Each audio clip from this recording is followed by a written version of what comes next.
You are listening to the Fancy Free podcast where my girlfriends and I tell our most embarrassing, funny stories so that we all feel less alone in our imperfections and forge connection through vulnerability and humor. I'm Joanne Jarrett, and I am your host. And today I have with me, I think I'm the most excited. I'm kind of fangirling, but I really fangirled the first time I met her, so I've gotten that out of my system a little bit. Today I have with me Jane Hamill. She is my new designer guru and the person who put together the course that I took once I decided that I wanted to open a line of women's loungewear and went, wait, but I'm a family physician and a mom and I don't know how to do this. Help. And then I found Jane. I took her class. It was monumental. Then I actually met her at a conference. I practically tackled her in the hallway. And now I have her on my podcast. So I'm so excited.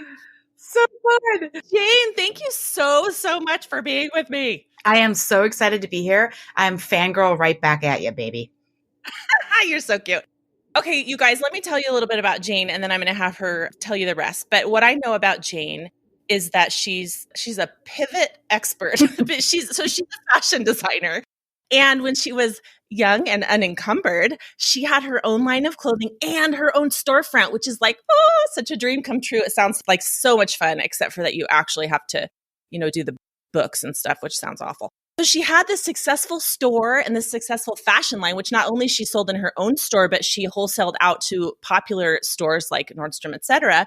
And then when she got married and started having kids and then had her second child and realized she really needed to be able to give more of herself to her family and specifically a child with some medical issues, she decided she needed to figure out a plan B. So she sold her store and she decided that she would do something a little different. So she's done many things since then, but she has all this experience and wisdom from having done it herself. And now she teaches people who didn't even go to fashion school and other creatives who have other creative products how in the world to navigate this world. So she teaches creative entrepreneurs and business owners how to market and sell more products. She says when you build a loyal following for your brand, you don't have to worry about where your next sale is coming from. So Jane, fill in the blanks. What did I miss about who you are and what you do? No, it's great. I'm a mom. I got 2 now teenagers, which is insane. I'm a wife. I'm a entrepreneur, and my current focus is a monthly program called the Content Club. Because what I've really figured out over the years of working with my own crazy brain as a former fashion designer and boutique owner and selling to Saks and Bloomingdale's and whatever, the ability to sell is what a lot of us are lacking. We are really good at coming up with creative ideas. We're really good at thinking of things we can do, but we don't enjoy asking for the money. So it can be a real struggle. It's a struggle for me. I mean, ask me how I know. I would much prefer to just like make podcasts every day without the part of like, oh, you should go buy my shit, right? Yes. But you get used to it and you get good at it and it's just practice and then it's normal. So getting sales, getting money, supporting yourself, supporting your team, women having their own money and not having to rely on a dude, a sugar daddy, a mom, anything. Your own financial freedom is everything. Yes. So amazing. Let's get to know you a little better with some rapid fire questions. All right.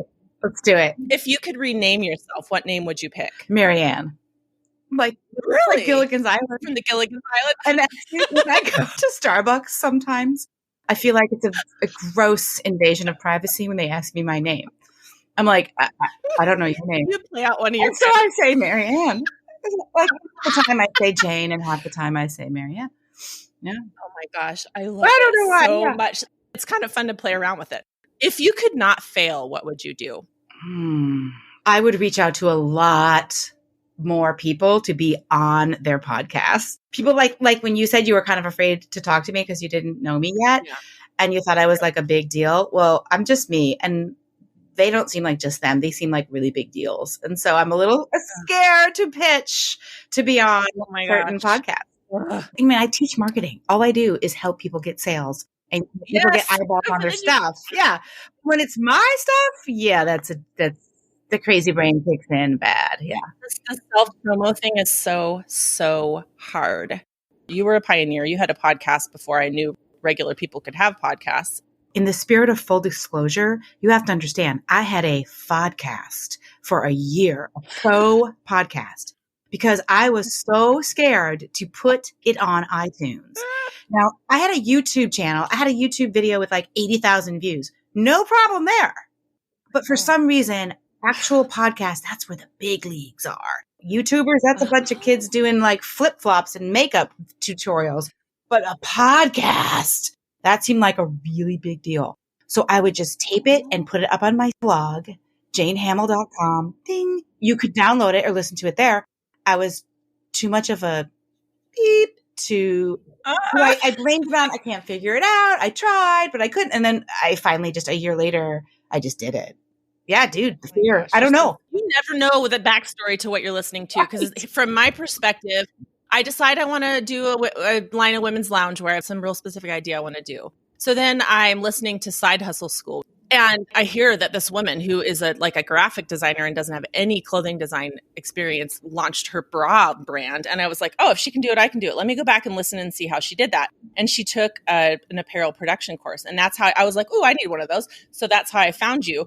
But then from my perspective, I'm taking this course and I'm already a total podcast addict. And then I'm like, oh, and she has a podcast. I'll listen to that too. Cool. And like, if you'd have told me like she struggled and she hid this and she only had it on her own website for a year, I'd be like, why? Yeah. Wow. It was until I had a summer intern, a girl from USC, and I was like, here, get me on iTunes. And she did it in like an hour and a half. It was so stupid. Yeah. I felt like such a dummy, but hey, now I'm here. Yeah. Have you ever met a celebrity? Oh, yeah, yeah. I used to have a life where I would meet people like that because of my ex-husband's world. And so, like Goldie Hawn, and I didn't meet Jerry Seinfeld, but I walked past him. Wow. Rod Stewart. It was really cool. That's awesome. That is not my normal life. I don't seek it out or anything. Like, I'm not really into it. I was so like, I'm too cool for that. And then when I would meet him, I'd be like, holy crap. Like, it was fun. Yeah. Yeah, you think, oh, I'm above being starstruck. Totally. And then you're like, oh, shoot, no, I'm not. Schreiber walks by me. I'm like, oh my God, her skin. Did you see her skin? You know? Yeah, totally. Okay, well, as you know, the point of this podcast is to take women who a lot of times look like they have their stuff together, like we all can look to other people on the outside, and share our not so fancy moments with the listeners so that they remember that they're not alone, and also so that they learn that sharing these stories is a really neat, fun way toward connection and intimacy, and that humor doesn't always just have to be superficial. So what do you have for us today? Oh, girl. So the first one, it just happened like this year, basically. Oh boy. So I have a membership for anyone who wants to create content to attract their ideal audience to get free traffic to their site to sell whatever they're going to sell, right? So in order to get this whole thing going, the Content Club, I paid $2,000 to join a program called Tribe from Stu McLaren. And it's basically how to have a business as a membership. And I'm like, all right, lead me, Obi-Wan. My friend said she took it. She's got like hundreds and hundreds of members. Like, I think she's up to 1,000. Lead me, Obi-Wan. I was like, lead me, Obi-Wan. Stu, I will follow you anywhere. Hilarious. Here I am consuming everything Stu says. And I'm in his program. And I'm just tired and busy. And I don't even know. So Stu sent out an email that was really, really good. And so what I decided to do was like, you know, I'm in his course, like he's teaching me everything. I just like cut and pasted it into my email. And then I typed over it with my own words, right? Thinking this is no big deal. So I took a portion of Stu's exact words. I think this might be called plagiarism. And I call it template. Yeah, this wasn't in his program, right? So in the program, he gives you templates, but he just sent an email out that I just took for a template. Okay. Because you're crafty like that. I'm crafty like that. I'm sure he meant it as a template for me. Duh. See? He's like, and if you need extra, here's one for you. Okay. So I take it and I don't like put it in a Word doc and work on it. I put it straight into my email provider. Okay. And I type over it and then I get busy with the kids and somebody's screaming and I don't know what. So at the bottom, it says, and if you want to work with Stu, click here. And it talks about Stu. Oh. Didn't notice it. Didn't send it for proofreading to my team. Sent it out. Oh, no. I sent an email out that at the top explains me. At the bottom says Stu. McLaren. And he's going, Oh, shoot. and you want to know what happened? Not one word. Not one person. Really? No. Nobody told you? Nobody. You're kidding. Nobody. You're like, you guys, I know some of you are reading my emails. Please help a girl out. You know, I think the email was so freaking long that they're like, okay, I've been through two-thirds of it. I'm done. Like they did, like it was, they got what they needed. That stew thing was buried at the bottom. No harm done. That's kind of how I chose to look at it. Yeah. I didn't get arrested. I didn't get, nothing, but I felt like I was like, here I am teaching content and email marketing and I'm ripping off Stu McLaren. So you're so smart. No, that's part of that brilliance. See right there. She's definitely not going to reinvent the wheel, and you don't have to reinvent the wheel. Why would you? Sounds like it didn't matter. Didn't matter. But you learned a lesson, right? Oh, I'm humiliated. I am so embarrassed. Yeah. So you live, you learn, you don't die. And then we laugh about it and you move on. Yeah, but I don't think I could have told that story 6 months ago. I had to let it sit a little while. Yeah. You have to wait till it doesn't hurt quite so bad before you can laugh. It takes time. These things do take time. It takes time to overcome our shame. Yeah, exactly. Oh boy. Oh my gosh, that's so cute. Okay, what else have you got for me? All right. So for the love of all things holy, it's my son's birthday. It's September before COVID. And every year since like first grade, we have some neighbors that we invite the night of his birthday for like a hangout, 20, 30 minutes. Here's the cake. Cheers. And we do this for each other. So my son was turning 16-year-old boy. His friend Jackson is turning 16 and the parents. And Jackson is very artsy and very interesting kid. And I have this really fancy camera that I never use because, hello, iPhones have happened. And I wanted to take pictures. So I said, Jackson, could you take some pictures of blowing out the candles and use my fancy camera? Because it never gets used. And it's really cool when it does get used. So I hand it over to him and he's like, I don't know if it's working. I go, oh, well, maybe it's full, whatever. So he and his mom are trying to figure out the camera and they look at the previous photos that were in there. Oh, dear. Yeah. Lo and behold, one of my good friends is a dermatologist. Okay. Yeah. So let's just say, when you're a woman, we have breasts. I'm sure we've all noticed this. And we have sometimes skin tags underneath those said breasts. Yeah, we do. I do anyway. So I took close-up pictures of my nipples, my boob, the skin tag underneath it, me holding the boob out of the way, like trying to get this dermatologic pimply-looking thing. And the 16-year-old boy, I see his face, and I'm like, what the heck? Oh, no, hand me that. He and his mom were like, we can't get it to work. And I was like, oh, what's the problem? What do you mean? And I open it up and I go, oh. I mean, he turned so red. I was just like, I'm so sorry, dude. I am so sorry. And I immediately put it away and pretend it didn't happen, Always an option. Oh my God. You can always just pretend it didn't happen. What else are you going to do? I mean, we can go Trump on it. I don't know. That's fake news. I don't know what you're talking about. That never happened.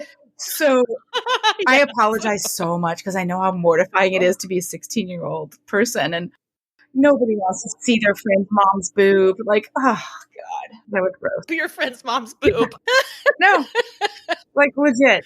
Like, totally, no. All right. Well, let me tell you this. As a family physician who has a large family, as my mother-in-law says, oh, you still practice, Joanne. You just have a small concierge practice and nobody pays you.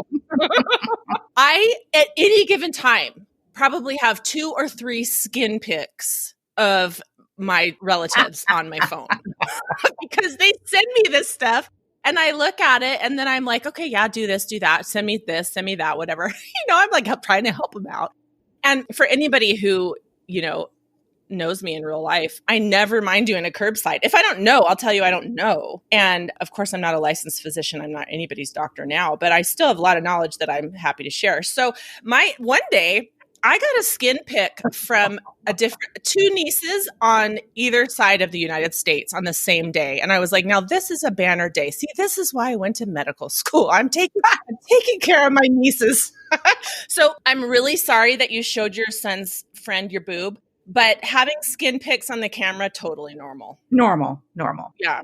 As a matter of fact, I remember her daughter, my friend Sarah, her daughter Evie, looking at her mom's phone. She was looking for some like Barbie doll or something. And she's like looking at pictures on her mom's phone and she's going, Evie, neighbors, trees, rash, Evie, Yes.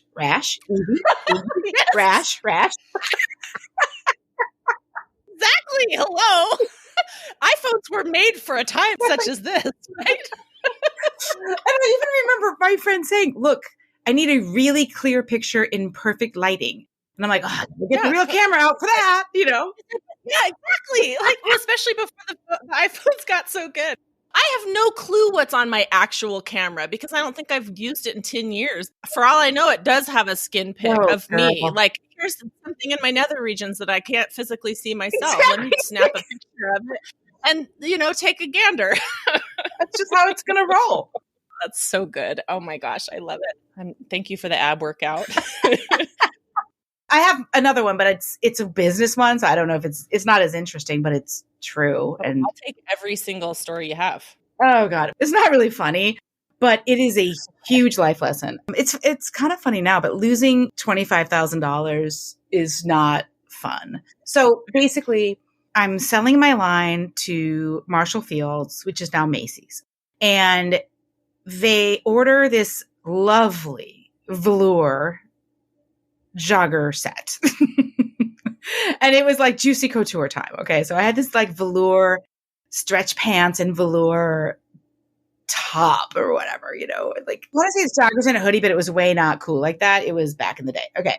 So I offer it in this unbelievably cool, really just luxurious stretch velvet that you can sit on, you can do yoga in, you can do headstands. It's just fab. And I'm so excited. I'm all designery about it. And I have black and I have red. And the red is like a deep, rich raspberry. It's just perfect. And I'm like, I am so the man. Like, this is so beautiful. So I show them the line. They're like, oh my God, you're completely brilliant. We want to buy all of it. So they do. Great. I go back and stretch velvet was very popular at the time because Juicy Couture. Hello. And they're like, we can't get you the black, but we could substitute it.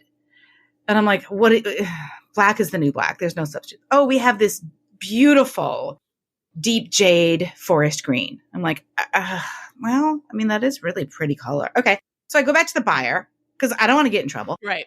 I call her up and I'm like, okay, so you ordered a shit ton of the red and the black, but I can't fill the black. Let me tell you, the deadline was near. Like, I didn't give her a big heads up. Like, it's supposed to ship. And I know because I had a retail store, I know when you have dollars allocated for a certain section and somebody doesn't come through, it's hella frustrating. So she didn't want to not have enough inventory. So I put her in a bad spot. I said, so would you accept the green instead of the black? And she said, yes. So I created it in green and red and shipped it and not realizing it was green and red. And so I go to the store and I know, dude, and it's green and red on a stand where it has 2 red things, 2 green. I'm like, this looks so awful. It was so ugly. And sure enough, the green didn't sell at all because it was stupid. You wanted green. And the red did sell, but it looked terrible in display. The black would have sold so well. Oh, I would have done that. But so they asked for markdown money, which is something awful in the wholesale business. And they said, we didn't sell it. We didn't reach the margin that we're supposed to have. So we need you to eat that for us. We will order again if you agree to a $25,000 slap on the wrist. And I was like, oh. So I took it. I took the hit. It's a big slap. Yeah. And I realized something. I wanted to blame her because I was like, I asked you if green was okay. And you said yes. Mm-hmm. It's on you. Yeah. That's how I thought about it for a long time. And then I got smart and I was like, look, I knew it was wrong. So I had to have a come to Jesus with myself. It was like, what's the right decision in the long run? What's the right now decision?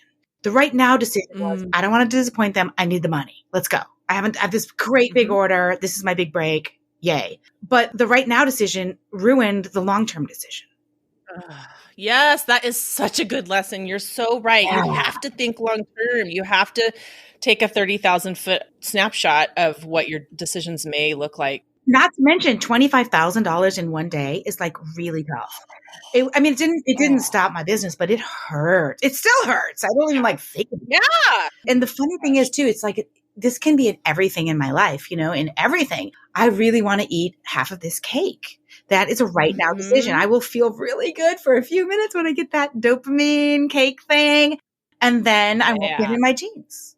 And I'm not saying I always make the right decision, but I had to kick my iPad out of my bedroom because I could not discipline myself not to scroll when I should be sleeping. Yeah. It took me months to figure out that I was doing this to myself. And finally I was like, that's it. No iPad in the bedroom. The reason I had it in there is because I was reading books on Kindle, right. But then it was an iPad, not just a Kindle. I still miss it. Like I loved doing that. It felt really good in the moment, but it was totally killing my rest, which has such, massive ripple effects in your life. And this is something that really is hard to watch your kids learn too. And we never fully learn it. I mean, you and I are full grown adult ladies who have mortgages and cars and everything else.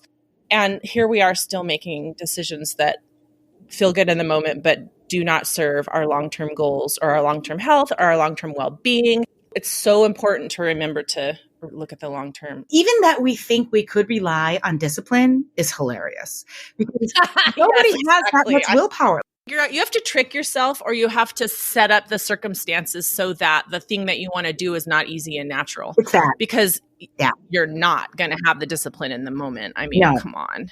Decisions have consequences. And even if we're forgiven, even if we forgive ourselves, those consequences do not get erased. And that's what is so hard for the teenage brain. Yeah. God, it's so true. And it's so fascinating to me. I saw this thing one time. Why are teenagers so lazy and rude? And I was like, well, I don't know, but they are. They are. Oh, God, they're so lazy and rude. And so I opened it up and they showed, I'm very influenced by science. I noticed, like, if you can scientifically prove something to me, like, I'm in. That's why I like transcendental meditation, because they showed me the brain of what happens to your brain. So they showed a regular adult. They showed a teenage brain, and they showed a schizophrenic person's brain. And the teenage brain looked hella like the person who's schizophrenic. I tell my kids, your neurons are not even fully attached until you're 25. Like, you aren't even capable of making reasonable decisions. Totally. I look back on myself at that age, and I think I would have been so pissed if my mom said that to me. And I'm like, I was so mad when my mom would tell me stuff like this. And so you can take it or leave it, but I just want you to know that, blah, blah, blah, blah, blah, Yeah. You know what? Here's the thing.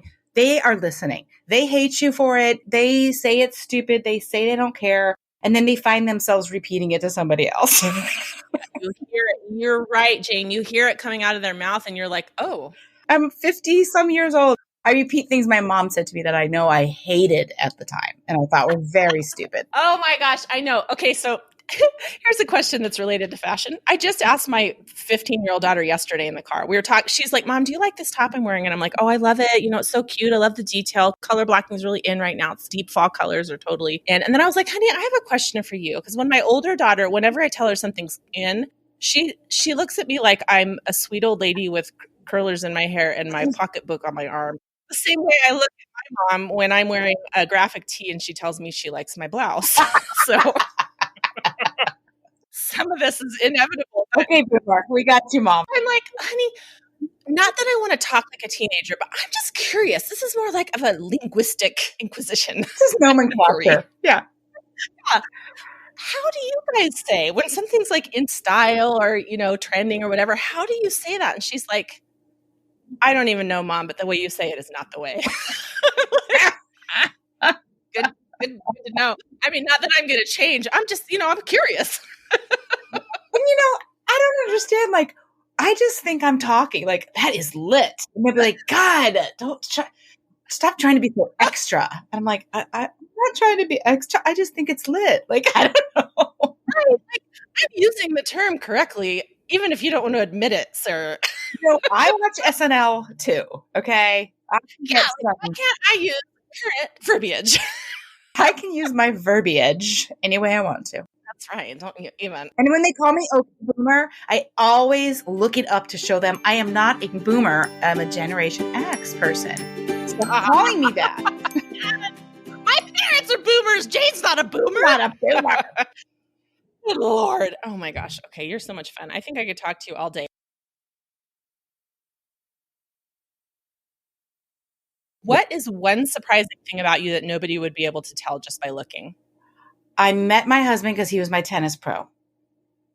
I used to play a ton of tennis. You little vixen. You can tell by my thighs because they look just like Serena Williams. Not. I used to say I live for tennis because I did. Wow. Yeah.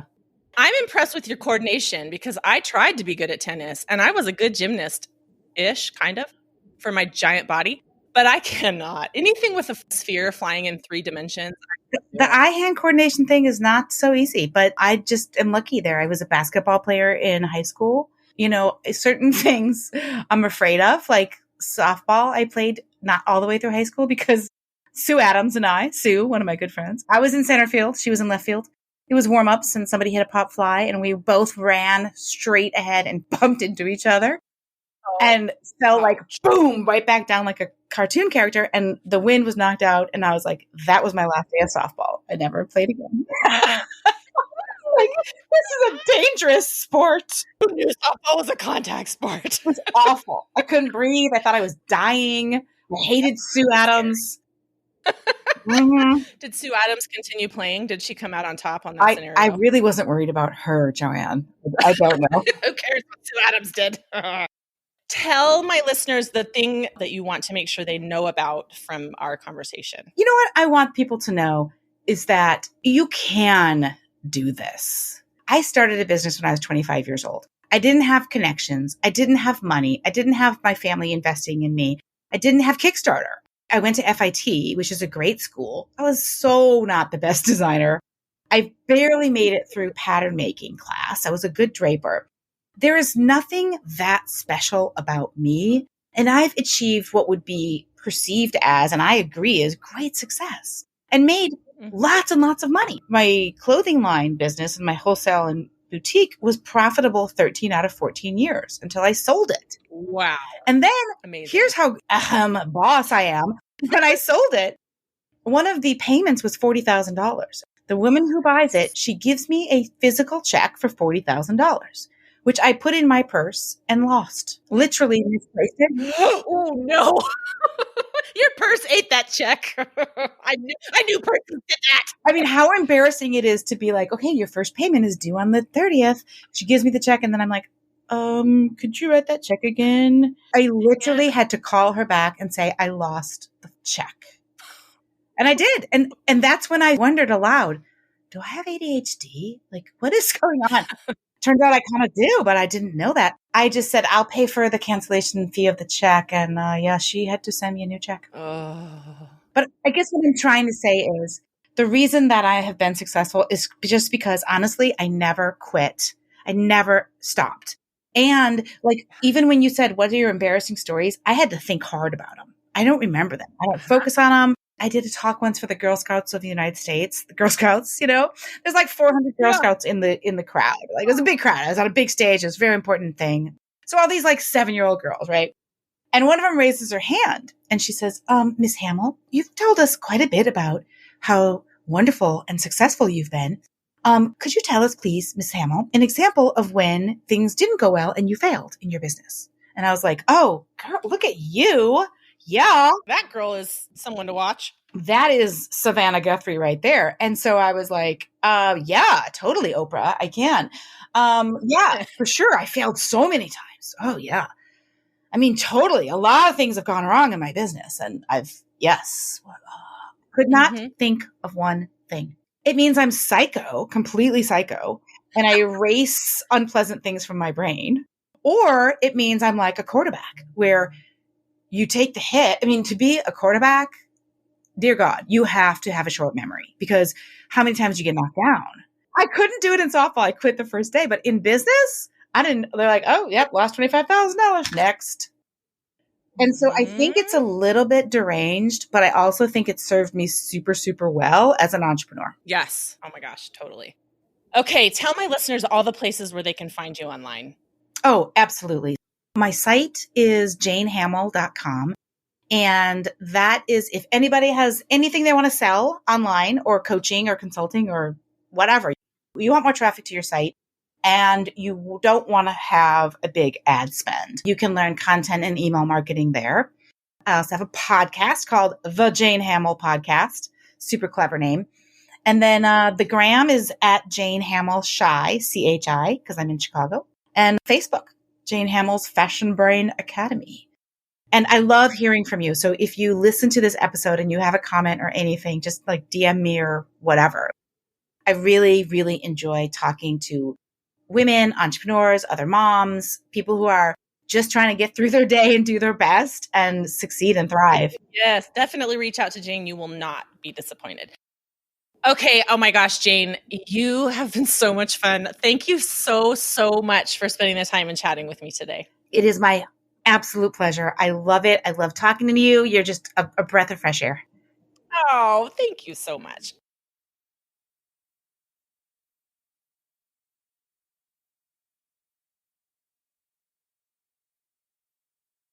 Thank you so much for listening to the Fancy Free podcast this week. Make sure to check out the show notes for today's episode at fancyfreepodcast.com/episode 93 so that you can check out all the links we discussed. Next week on the show, we have Shondell Mon, who has a really funny, embarrassing story about a cultural misunderstanding that had to do with food in Bath, England. If you have a story to tell, be brave. Go to fancyfreepodcast.com, click the red button, record me a voice memo. I'll clean it all up, and then you can be on the show in our listener stories segment. It'd be so much fun. I love those. If you want more connection, laughter, and sharing, join the Fancy Free Facebook group. It's our private little slice of the internet. I would love it if you'd follow Fancy Free Podcast on Instagram and tell at least one friend about the show. Make sure you check out shelfieshop.com. That's SHELFIESHOPPE.com. And use the coupon code FANCYFREE for free shipping on what will become your favorite loungewear for the bra-free zone and for incognito pajama wearing out in public. I promise you'll be hooked. Have a wonderful week, and remember, no one is as fancy as they look.